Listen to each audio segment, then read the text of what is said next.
wow, okay. Yeah. I really hope you beat me then, Yeah. because otherwise that's going to be depressing for you. Oh, so we're just talking already. Hello. Yeah, I guess it's fine. Yeah, Hello yeah. everyone. Hello, Yes. Elliot. Hello, everyone. Yes, this is Elliot. He's a friend of mine. Elliot, Yeah, yes. I've mentioned him a few times. Yes. Roll the clip. And it's become like a joke between my mate Elliot and I, being like, oh, Paddington 2, greatest film ever made. Rob, do you want to actually introduce who Elliot is rather than just be like, this is a person called that's Elliot? It's a person I know. He's going to be the best man at my wedding. We've known each other for 20 years? Close to 20 years? Yeah, just over, but Yeah. you know, who's counting? Yep, and he decided to settle another argument Yes. between Alice and Absolutely no bias whatsoever. Correct. Anyway, should we explain what it is we're doing here today? So, Go for it. Yes, as Rob mentioned, we have another argument. We are doing another debate. Elliot is here as the judge, adjudicator, mediator, whatever you want to Absolutely. call it, whatever your high school debate team had. Obviously, I won last time. Rob, you can put a scoreboard up and you can put a little... I'm not going to do that. Put a scoreboard, little 1, sad 0, meh, meh, for Rob. Anyway, so even if you win today, I've still won 1, so I'm still fine. So I'm chill. Elliot, do you want to introduce today's topic? Yeah, I'd love to. So we are debating today which is the best film in the MCU. And I am picking Black Panther. And I've picked Spider-Man No Way Home. Yes, but this time I did come prepared. I have a Black Panther comic here. Wow. Well, Okay. I mean, and that's... I have my notes written in here. You wrote in No. your fan... Oh, okay. No, just I have it slotted in here. I think think that's I- cheating. No, she's got her markable. This Yeah, doesn't that's have any... true. This is just my notes. Like, this is Yep. not Black Panther. Like, I don't have Spider-Man. I am history using in it here. to fuel my arguments. Okay. I'm Okay. just saying as well, something to consider. We're arguing about the movies, so anything Mm-hmm. to do with the comics means shit all. We'll see about that. So I think, given Robert, this is the second time that you've had a friend mediate the debate. Didn't help the first time, but you know. It didn't help. I your think the person whose best friend or friend is not mediating should have the opportunity to choose whether they do go first. I agree. Well, fuck. Let's do that. All right. Well, I choose to go second, obviously. Oh, big surprise. Okay. So good. All right. But hey, we did also say that probably for the next two, we'll try and get someone I know as the mediator, like who I've known previously as the mediator. So you'll get your chance. And if you win today, then clearly it just proves it's all just about the debater's argument and nothing to do with the position you're in. So, but I still want to go second. A good debater can win from going first. Yes. So, the rules. Each speaker will get 3 opportunities to put forth their arguments. They will have 2 minutes at each opportunity to outline their arguments, and maybe we'll have a little bit of a chat in between, but ultimately I will decide who will take out the crown here. Robert, your time starts now. So I'm just going to get straight to it and say that the thing that makes Black Panther the best MCU film is that it actually elevates the superhero genre. Now, there are obviously a few superhero films that do this, like elevate it beyond just like the superhero antics and make it something more and something greater and something deeper, like say Logan or The Dark Knight or maybe X-Men 2. But Black Panther's the only one that's actually not afraid to still be a superhero film. It is still colorful, it is still exciting, it is still fanciful, it still has all the genre tropes, but it actually is able to transcend that while still maintaining that genre. So you do get the deeper, meaningful story about, you know, the political climate and the social values and the moral quandaries and the moral themes, you know, on a real world context. A lot of superhero films do obviously have those things, but Black Panther is like the only one in the MCU that actually has something to say about the world we live in and about the climate that we're in, and it doesn't do that by sacrificing the colorful, comic booky superhero action and fun and excitement. In doing so, by elevating that, you know, the genre to that higher level, it even elevates the source material itself. You know, a lot of these comic book movies have this kind of, or a lot of comic books rather, have these don't ask, don't tell aspects that the films just sort of also ignore. Like, for instance, you know, no one's really worried about whether or not, you know, Lois Lane can tell if Superman is Clark Kent. Black Panther, the film, it actually takes the biggest don't ask, don't tell thing about the Black Panther comic books, meaning that, vibranium, it's the thing that everybody wants, and Black Panther's always trying to protect the vibranium from all the outside forces. Well, the film literally opens the door and makes the film about, well, why doesn't Wakanda open its doors to the public and to the world? And if it's got this amazing thing, why doesn't it allow the world to actually progress and, become better with the resources that it has? The Black Panther comics are always like, oh, we have to protect Wakanda, we have to do that. But the film's like, no, why is that? Why is that? Yeah. Who's to say? So that's my first argument. Oh, good for you. Yes, that was a quick 2 minutes. It is. 2 minutes, I didn't realize. I forgot how quick 2 minutes is. It felt very, very fast. Okay. All right. I really liked some of those arguments, Rob. I have to say, you've led strongly despite what you may. Oh well, I think I'm about to get hit back pretty strongly though. Just by looking at Alice's face, she's like, she's ready to come down on this now. I'm ready. You ready? Before I forget, let's hit that time. Yeah. All right. Alice, are you ready? I'm so ready. Your time starts now. Okay, so it's really interesting that you say that it elevates a superhero genre, because you know what else does? Spider-Man No Way Home, by literally bringing it back both the idea of the nostalgia but also introducing something completely new, which is the idea of multiverse and integrating all these new characters. Now, all the other things you said about Black Panther, how it's colorful, it's exciting, there's moral quandaries, it's all about allowing these elements without taking away the fun parts of a superhero movie. You know what else does that? Spider-Man. Literally all those things. And ultimately, at its center, it has a more relatable idea that it is breaking down, which is, what is it to be a hero? What is it to be a good person? What is it to be a king and protect your vibranium? Not really relatable to the average person. Maybe if you give a shit about socio-political economics, but not everybody cares about that. But what it is to be a good person, what it is to do the right thing, not just to do the right thing because you think you should, but because ultimately you know that it is your responsibility. That is what this movie breaks down by looking at the past, looking at the present, and ultimately to the future. There is definitely a lot of emotion going on there as well, and that is ultimately all still done in Spider-Man No Way Home, and done better. Also, need I remind you, we are talking about the MCU movies, so talking about how it relates to the comic books, not relevant here. But let me get into my arguments. So, the first one is really, let's just look at the stats. Black Panther, currently a 7.3 on IMDb, not even on the top 250 movies of all time, and it made $1.34 billion. Now, you might be like, oh, it's gotten Oscars. You know what else has gotten Oscars? Joker, one of your most hated movies of all time. So anyway, now getting into it, what does Spider-Man have? 8.3 on IMDb. It is currently 133 in the top 250 movies of all time, and it made $1.901 billion at the cinema. And you know why that's more impressive? Because that happened after COVID. After we'd been locked in for 2 years, the cinema, we didn't really even need it anymore. That's what a lot of people were saying, because now all the movies were coming to us. Why do we need to go out? It had more of an uphill climb. While Black Panther, I'll end on uphill climb. Yep. Some spice there, Alice. I like that. Turning up the heat. Oh well, I mean, she's opened a can of worms that she didn't want to open, and I'm gonna come back at her now. Which is why I immediately rebutted it. The confidence is radiating from you, Rob. So I think we should start your 2-minute timer. Sure.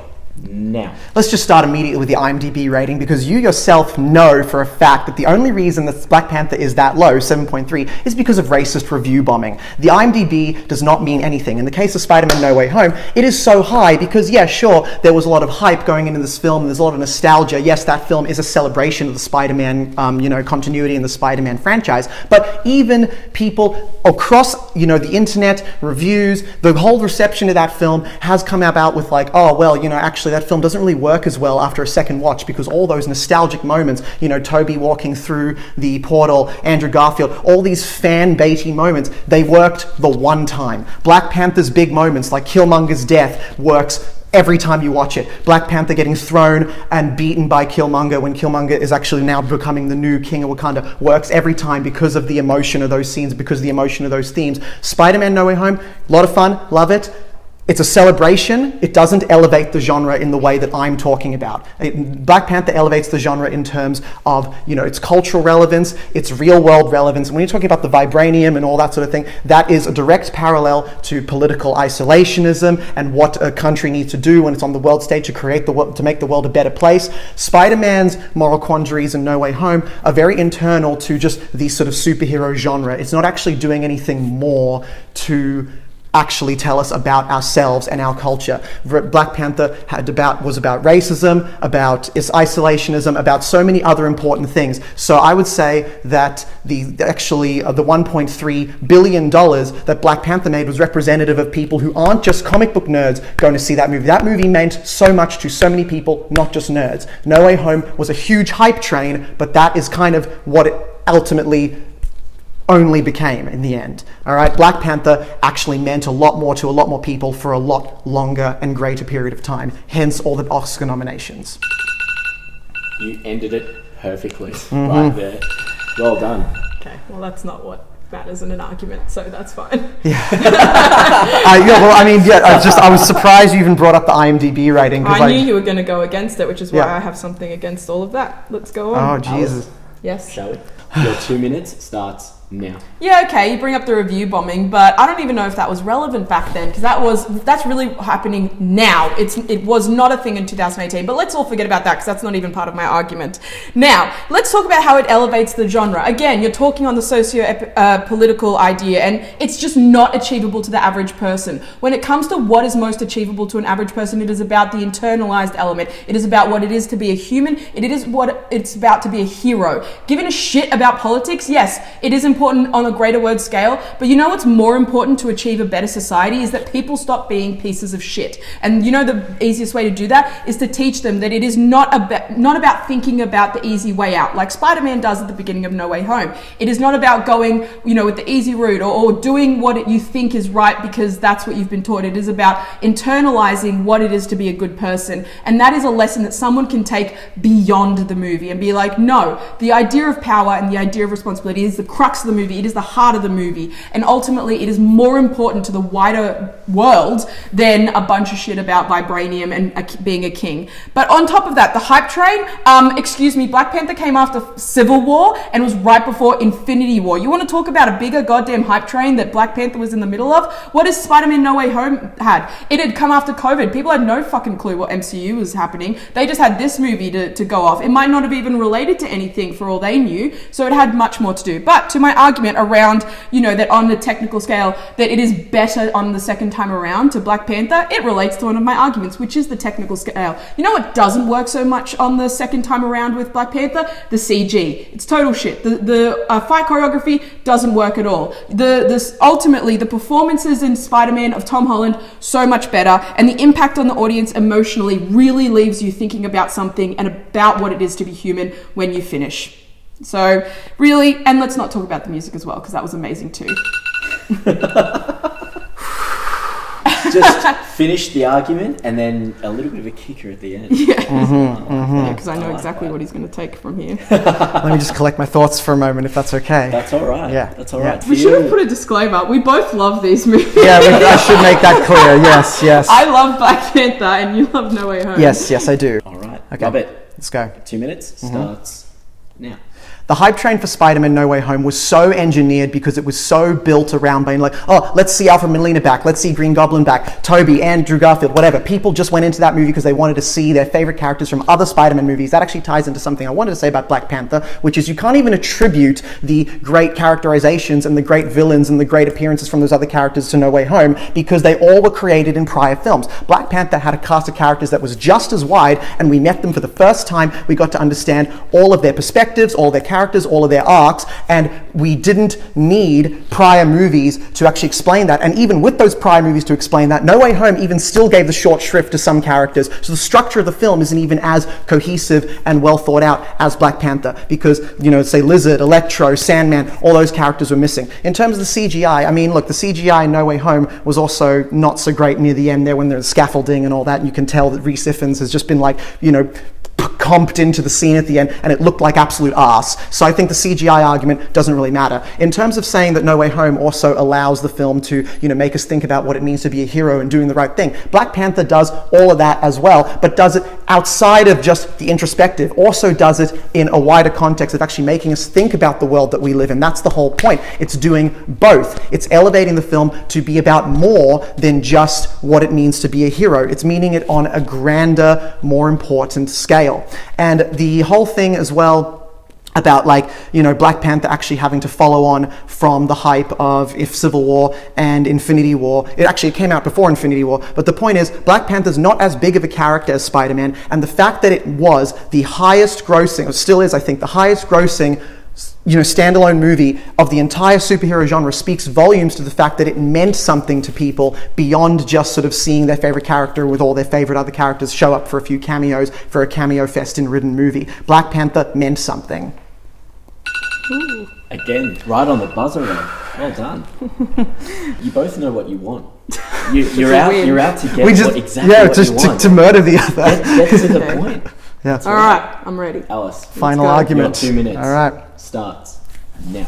Oh, it's a hype train engineered. How interesting that Black Panther was literally introduced in Civil War with the entire purpose of engineering a hype train for the Black Panther movie. You know who else was already introduced? Claw in Avengers Age of Ultron. Andy Serkis. Who really loves Andy Serkis? Could it be people that literally every fucking nerd who has seen Lord of the Rings and also probably like superhero movies? Why would that interest people? Oh, that's right, it would. And not to mention Martin Freeman, another character who had already been hyped. So just get away with that argument because it doesn't even make sense. Now, on the grander scale, yes, I understand what you're saying, but you know what that also means? The message can get lost and people are just going to take it at face value. They're not going to worry about the deeper meaning. They're not going to give a shit because ultimately they're like, well, it's Wakanda and vibranium, and yeah, I guess politics. But ultimately, you know what always hits people? Emotion and the individualism.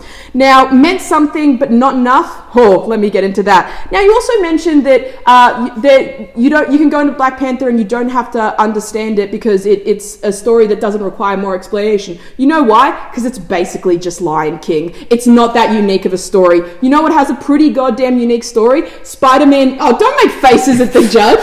Spider-Man No Way Home. It is completely new. The story actually brings in 20 years of cinema history seamlessly. Whether you've seen them or not, you understand what's happening here. And even if you have absolutely no idea who Tobey Maguire or Andrew Garfield is, you know what, you understand the idea of the mentor, the idea of learning from your past mistakes, and the idea that tragedy does not need to define you. Something that hits to the home of every single person that has lived through the pandemic, because we've all touched tragedy now. It doesn't matter if it's been very light or very deep. And you know what hits you home about that? Spider-Man No Way Home, not Black Panther. And it is a phenomenal conclusion that stayed true to the character and ultimately created the Spider-Man that many people, including yourself, finally wanted to see. And they're excited to see more. It creates a beautiful end to That is time, Alice.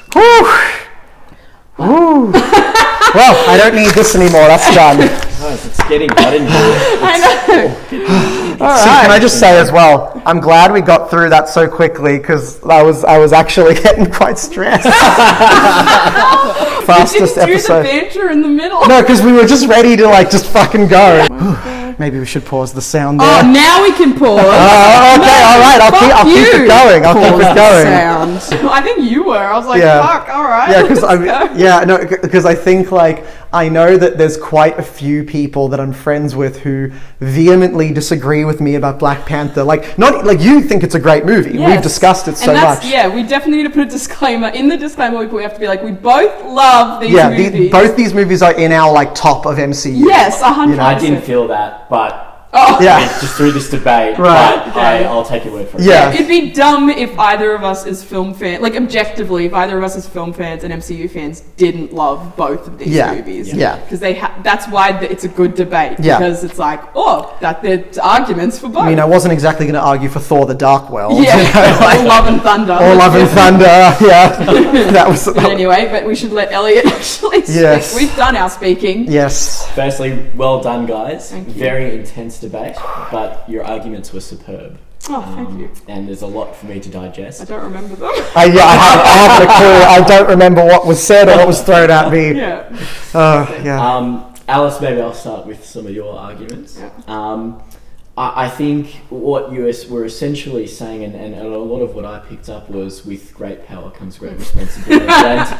and it is a life lesson that I think absolutely everyone should adopt.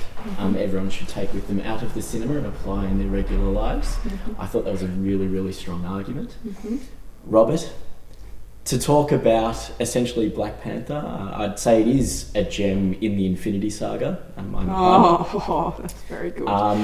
But it also brings up a lot of thought, certainly about black cinema and essentially black culture, which hasn't typically been strong in Hollywood. I thought really good arguments on both sides, both with values which we should take with us going forward. Okay, don't hate me. he's afraid of us now. Yeah. He's like, I will be murdered by the one who loses. For me, Rob, Black Panther was the catalyst in a lot of ways for the introduction of more black culture, black commentary, and black themes in cinema. I think Robert did argue that point quite well. I think both films have their flaws, and whilst I thought you both brought up arguments to say why certain parts of the film were better, I almost see them as equals in a lot of ways. There's a lot of cons, there's actually a lot of pros as well. But when it comes down to it, I think it's a value-based race.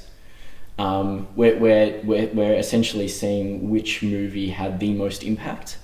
And I think Robert did an excellent job conveying the impact Black Panther had on cinema in general, in culture in general.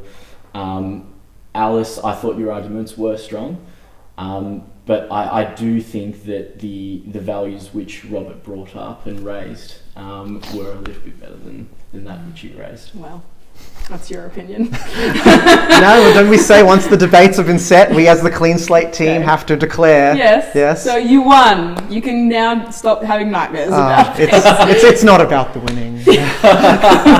Except it is. I almost feel like this is the best outcome, because I don't know what you would have done if you had lost. I probably would have just gone home and just, ended up, just having cake like every day, so it's fine. Okay, very well. Yeah. Well, I guess we should thank you, Elliot, for coming by. Thank you, Elliot. It was a pleasure. Yes. It was a pleasure. Well, yeah, my heart is racing, million beats per minute. And it's, but it was a privilege, guys. Thank you for having me. Yeah, thank you. Well done. We didn't shake after the last one. Well, we're going to now. Yeah, because you won. No, we shook after the last one, didn't we? Didn't we? No, we didn't. Well, we're doing it now. There you go. Because I'm a better loser. On that note, thanks, Elliot. Thank you. Thanks, Rob. Thank you. And thanks for taking a break with Clean Slate. And also maybe declare the best MCU film of all time. No, you're not getting that out of me. Damn I'm walking off.